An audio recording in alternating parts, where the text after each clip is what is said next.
കോട്ടയത്ത് രാഷ്ട്രപതി ദ്രൗപദി മുർമുവിന്റെ സന്ദർശനത്തിന് സുരക്ഷ ഒരുക്കിയതിനിടെ നിയമം ലംഘിച്ചൊരു ബൈക്ക് യാത്ര പാലാ സെന്റ് തോമസ് കോളേജിന് മുന്നിലാണ് സംഭവം ഉണ്ടായത്.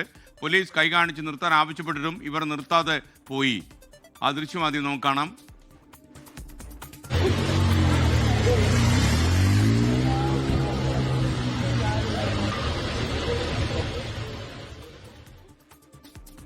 കോട്ടയം ബേക്കർ ജംഗ്ഷനിൽ രാഷ്ട്രപതിക്കായി ഏർപ്പെടുത്തിയ നിയന്ത്രണം മദ്യം ലംഘിച്ചുവെന്നാണ് റിപ്പോർട്ട്.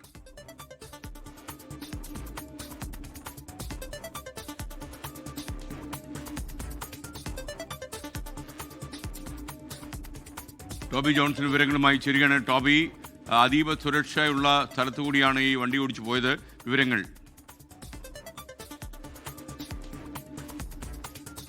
തീർച്ചയായിട്ടും രണ്ട് സംഭവങ്ങളാണ് പ്രധാനമായിട്ടും ഉണ്ടായത്. ഒന്ന് ഇന്നലെ പാലാ സെന്റ് തോമസ് കോളേജിന് മുൻവശത്തും, രണ്ടാമത്തേത് ഇന്നലെ കോട്ടയം ബേക്കർ ജംഗ്ഷനിലുമാണ്. ഇന്നലെ 3:30 കൂടിയാണ് രാഷ്ട്രപതി പാലാ സെന്റ് തോമസ് കോളേജിന്റെ ഗ്രൗണ്ടിലേക്ക് ഹെലികോപ്റ്റർ ഇറങ്ങിയത്. അവിടെയായിരുന്നു പരിപാടി ഉണ്ടായിരുന്നത്. ആ പാലാ സെന്റ് തോമസ് കോളേജിന് മുന്നിലെ റോഡ് അതീവ സുരക്ഷാ മേഖലയായി തന്നെ പോലീസ് ഏകദേശം ഉച്ചയോടുകൂടി തന്നെ പ്രഖ്യാപിക്കുകയും നിയന്ത്രണങ്ങൾ ഏർപ്പെടുത്തുകയും ചെയ്തിരുന്നു. എന്നാൽ ഇത് വകവെക്കാതെ ഇടവഴിയിലൂടെ കയറിയ ഒരു ബൈക്ക്, ആ ബൈക്ക് പാഞ്ഞ് അതിവേഗം ഈ പാലാ സെന്റ് തോമസ് കോളേജിന്റെ മുന്നിലെ വഴിയിലൂടെ പോകുന്ന കാഴ്ചയാണ് കണ്ടത്. അതിൽ മറ്റൊരു എടുത്തു പറയേണ്ട ഒരു കാര്യം, ഈ ബൈക്കിൽ 3 പേരുണ്ടായിരുന്നു. 2 പേർ ഹെൽമറ്റ് വെക്കാതെ 3 പേരാണ് ഈ വാഹനത്തിൽ സഞ്ചരിച്ചത്. എന്തായാലും പോലീസ് ഇവരെ തടഞ്ഞു നിർത്താൻ ശ്രമിച്ചു. പക്ഷേ പോലീസിനെ വെട്ടിച്ച് അപകടകരമായ രീതിയിൽ വാഹനം ഓടിച്ച് മുന്നോട്ട് പോകുന്ന കാഴ്ചയാണ് നമുക്ക് കാണാൻ സാധിച്ചത്. എന്തായാലും ഈ ബൈക്ക് ഏതാണെന്ന് കണ്ടെത്തിയിട്ടുണ്ട്. ഇവരെ കസ്റ്റഡിയിൽ എടുത്തിട്ടുണ്ടെന്നുള്ളൊരു വിവരം കൂടി നമുക്ക് ലഭിക്കുന്നുണ്ട്.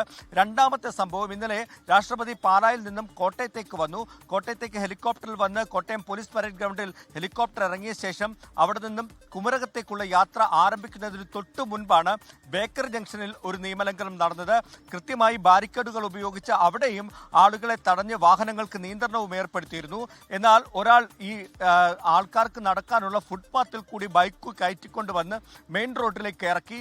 ഉടൻ തന്നെ പോലീസും അവിടെ ഉണ്ടായിരുന്ന ഡിവൈഎസ്പിയും എല്ലാം അത് തടഞ്ഞ് അയാളെ മാറ്റി. അപ്പോഴാണ് അറിയാൻ സാധിച്ചത് ഇയാൾ മദ്യപിച്ചിട്ടുണ്ടായിരുന്നു. അമിതമായി മദ്യപിച്ചിട്ടാണ് ഈ ഒരു നിയമലംഘനം നടത്തിയതെന്നും കണ്ടെത്തി. എന്തായാലും ഇയാൾക്കുമെതിരെ കേസെടുത്തിട്ടുണ്ട്. അങ്ങനെ 2 സംഭവങ്ങളാണ് കോട്ടയത്ത് റിപ്പോർട്ട് ചെയ്തത്. എന്തായാലും രാഷ്ട്രപതിയുടെ സന്ദർശനം തുടരുകയാണ്.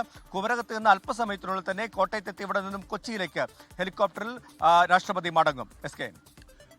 Thank you Toby Johnson.